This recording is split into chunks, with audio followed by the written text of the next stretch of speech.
warahmatullahi wabarakatuh.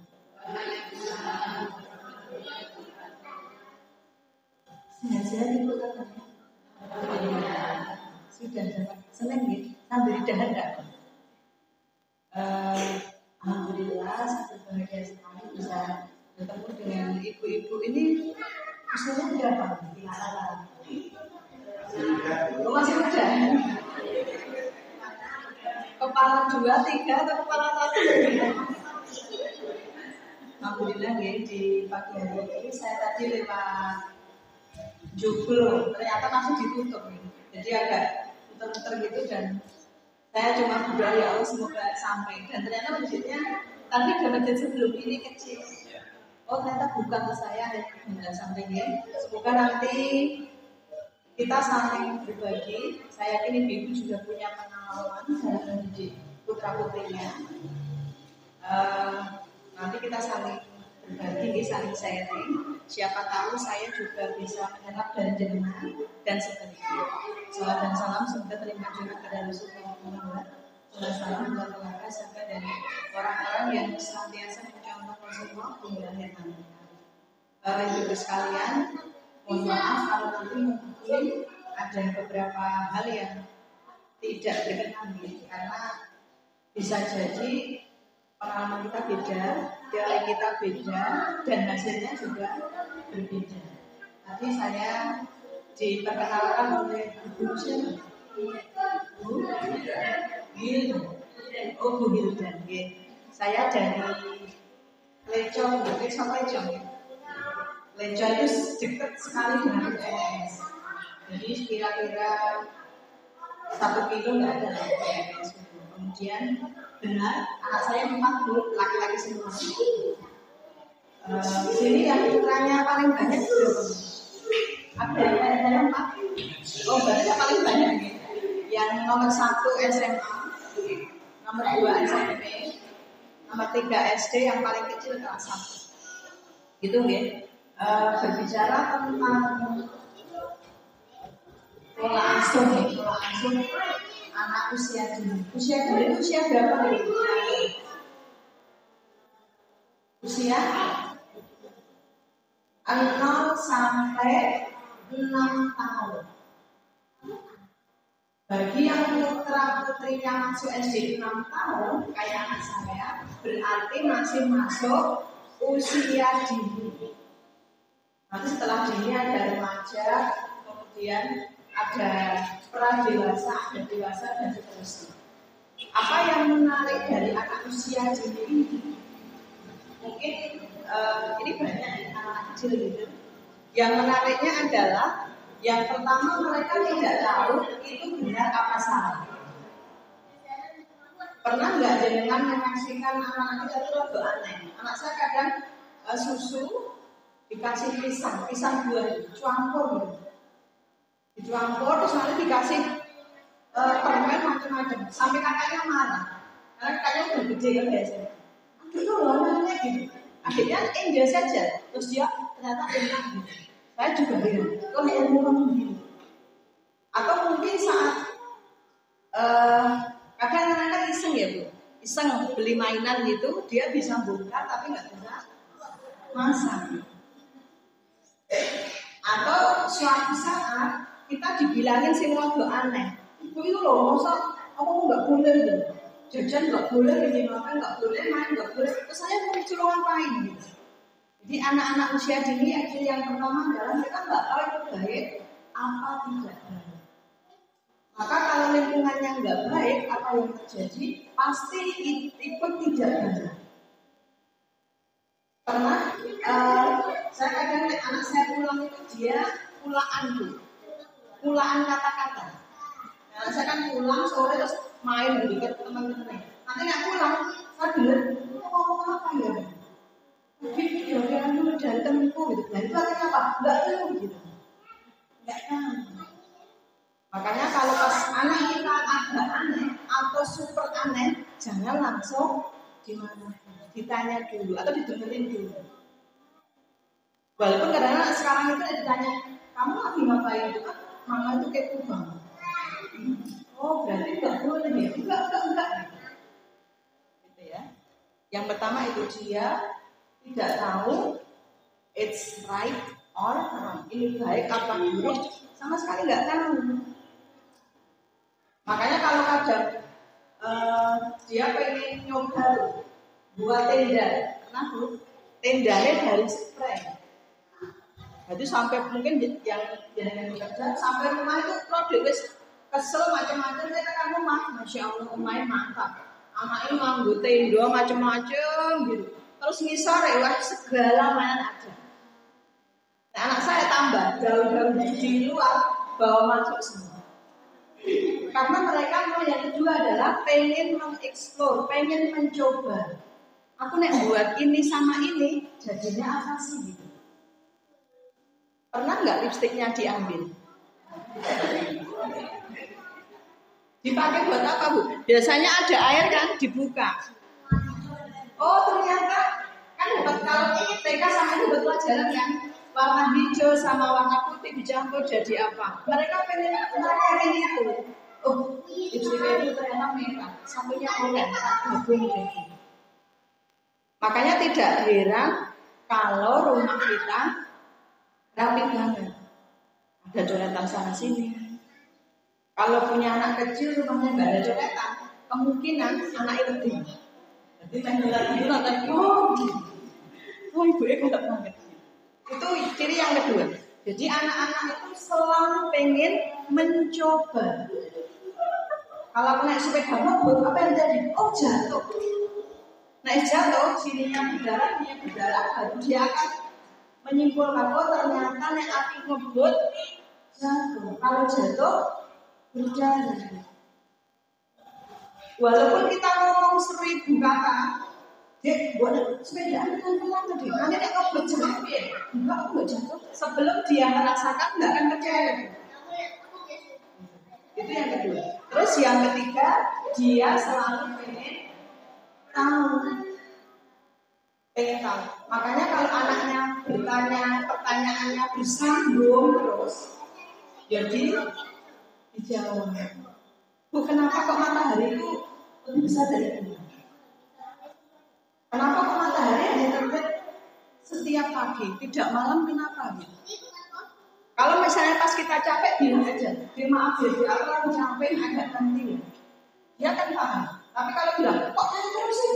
Begini panik. Akhirnya mesti dia takut, terus kadang berhenti bertanya atau bertanya pada orang yang salah. Mungkin putranya dikasih HP enggak? Dikasih kan? Kadang kalau nggak dikasih ngambil. Tiba-tiba di tas saya itu hilang, HP yang di rebutan. Kalau kebetulan anak kita suka YouTubean, berarti diarahkan. Jadi yuk kita nyari tentang misalnya matahari tadi. Kenapa kok matahari itu hanya terbit di pagi hari? Maka dia akan nyoba. Oh matahari. Nanti diskusinya akan asik. Beda kalau dia nyari sendiri. Apalagi belum bisa nulis. Nyari sendiri itu kadang dapatnya kesasar itu. Kesasar itu apalagi sekarang kan banyak iklan-iklan yang tidak rasa ini. Makanya kalau tadi mereka pengen tahu macam-macam, yuk kita harus banyak belajar. Mungkin ibu-ibu yang sudah putranya agak besar itu sudah punya pengalaman. Nanti kalau apalagi kalau sekarang pelajarannya sudah agak susah. Anak saya yang kelas 4 SD itu matematikanya sudah akar.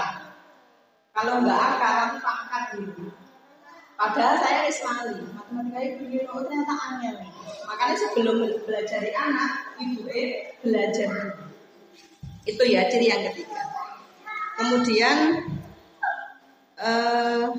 ini saya sebutkan macam-macam perkembangan anak. Ini ada 1, 2, 3, 4, 5, ada 6. Perkembangan anak yang pertama adalah fisik motorik. Fisik motorik itu berarti badannya tambah. Entah tambah ke kanan itu berarti kayak saya rada obes gitu, atau tambahnya ke atas. Maka jangan heran kok tiba-tiba celana anak kecil, tiba-tiba bajunya udah enggak cukup. Piye tau dek dendeng lagi tuku saiki tuku neh. Suwek nah. Laki-laki suwek sini malah begitu. Dia akan berkembang sampai nanti sekitar umur 20 tahun. Maka nek beli baju anak kecil enggak usah mahal-mahal. Karena apa? Karena dia akan terganti. Dia harus larang-larang setelah bingung. Jadi motornya itu begitu. Kemudian yang kedua, secara gerak anak kecil itu tidak punya cangkeng. Ya enggak. Wes seharian muter-muter, malam kan bubuk ciangan. Sampai beres saya gitu, dia masih asik. Apalagi mungkin saya punya teman itu putranya terbalik, siangnya tidur, kalau malam melek sampai jam 2 baru tidur. Nanti nek wayah sekolah itu begini. Nah, itu berarti harus dibalik kebiasaan. Jadi kalau anak kita banyak gerak jangan dimarahin. Misalnya anak-anak nggak mungkin duduk gini betah, mesti akan keliling gitu. Kalau di rumah saudara, misalnya nih kita ini mau lebaran kan, keliling gitu. Dipeseni itu berkali-kali. Jadi nanti kalau di rumah singgah berarti hidupnya begini. Ngambil makanannya sedikit aja ya Dik. Dan nanti kalau mau masuk rumah lagi dibilangin lah. Jangan dicetot-cetot tahu. Cetot tahu ya. Kok kita ibu itu anak-anak tiba-tiba ada yang nangis sih. Oh ternyata kamu. Jadi tidak usah malu, tidak usah terus.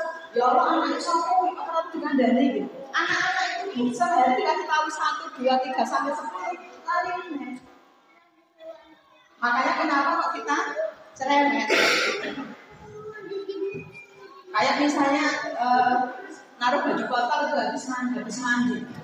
Kan nggak mungkin langsung naruh ke tempat bajunya enggak kan? Mesti setiap mandi kita bilang, dia nanti habis mandi bajunya taruh sini. Mungkin kita harus pusing, rasa ngomong taruh sendiri.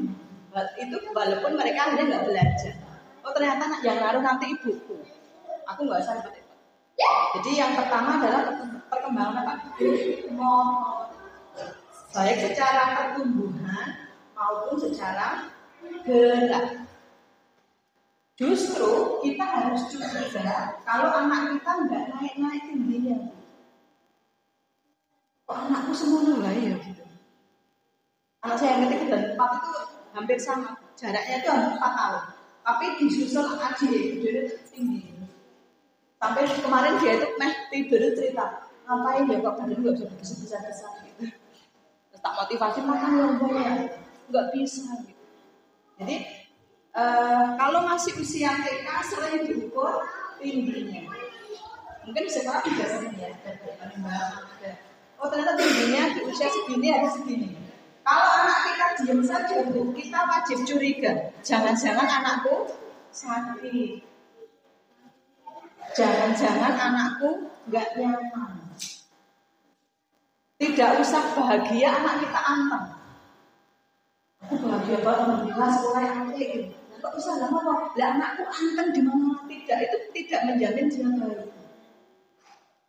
Justru saat dia merespon sesuatu kita jadi tahu. Oh ternyata anakku kalau dinakali begini. Oh ternyata anakku kalau misalnya di emosinya dipakai sedikit langsung marah. Kita akan tahu itu. Makanya kenapa harus ada komunikasi antara sekolah dengan orang tua. Orang tua nggak boleh marah. Kalau suatu saat dipanggil gurunya, oh Bu, ini putranya di sekolah seperti ini. Orang tua nggak boleh. Mungkin anak kayak gitu nggak mungkin. Akhirnya lah nelpon ibu si Toe. Jadi ini pati.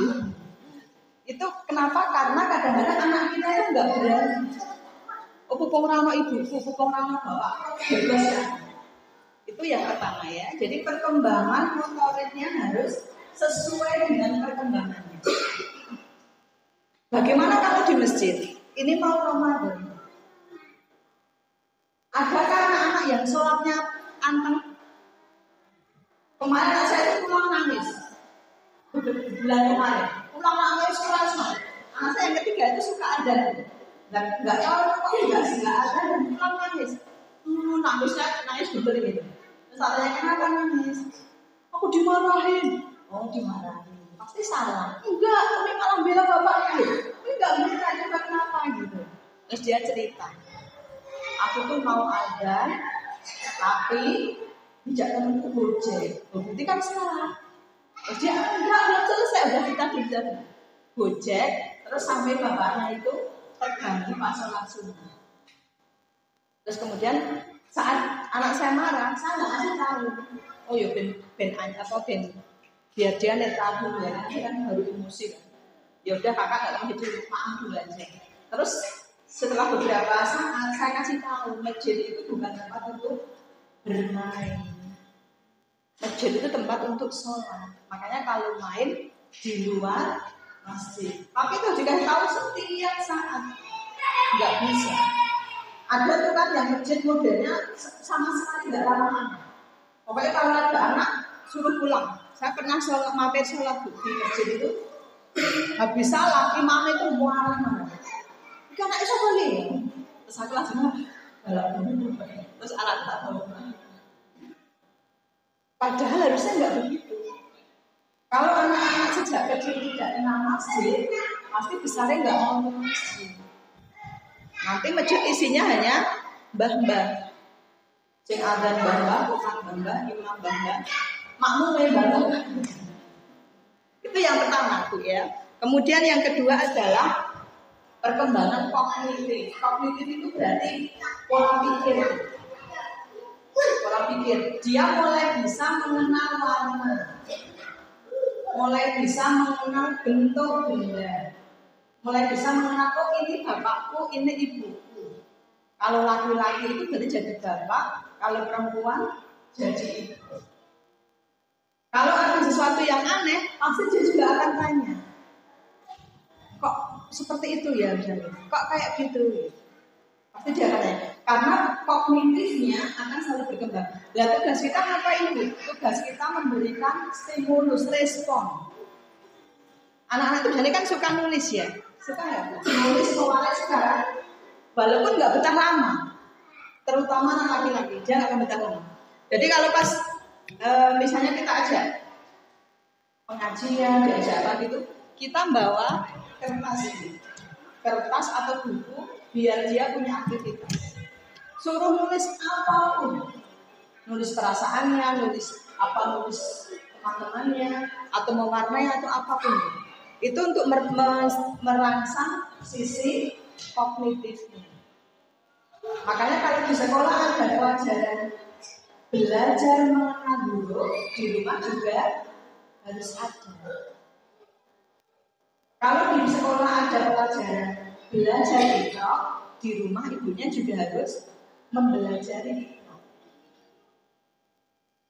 Kalau ternyata kok beda cara ngajarinya, saya tambah-tambah. Itu kan kadang guru beda dengan kita kan. Berarti orang tua yang ngalah, orang tua yang menyesuaikan dengan gurunya. Gurunya ngajarinnya piye? Oh kayak gini kan misalnya gini. Oh berarti kemudian kita terus oh kayak gitu kan. Ya udah ikut guru. Apa yang terjadi kalau di sekolah sama di rumah beda? Anaknya bingung. Apalagi kalau tidak sama sekali di rumah tidak diajari. Di sekolah itu kan seperti tadi kata komite. Di sekolah itu tugasnya adalah hanya membantu orang tua. Kalau yang dibantu itu pasang doang, serang guru pokoknya itu pasang, ya nggak bisa tuh. Makanya kalau di sekolah memakai metode Iqra, kita di rumah pakai Iqra. Lah ini aku rasa mau coba Iqra ibu, berarti PR-nya ibu belajar Iqra dulu. Nanti paling-paling bicara anak ibu, ibu dan iso gitu. Tapi nggak apa-apa bu. Kalau makanya biasanya ada buku penghubung kan, buku penghubung dari sekolah ke orang tua. Oh hari ini Ananda belajar apa? Oh hari ini ternyata ditemukan apa? Gitu ya. Kemudian yang ketiga adalah perkembangan bahasa. Bahasa yang semula anak itu nggak bisa ngomong L gitu. Makanya ibu yang sing telaten aja. Jadi tak dek gitu. Anaknya nggak jadi belajar. Yang semula dia nggak bisa lama-lama bisa Yang semula kalau nulis terbalik, pernah lihat anaknya terbalik Bu? Antara B dengan D. Madep kanan apa kiri? Kalau B itu madep kanan apa kiri?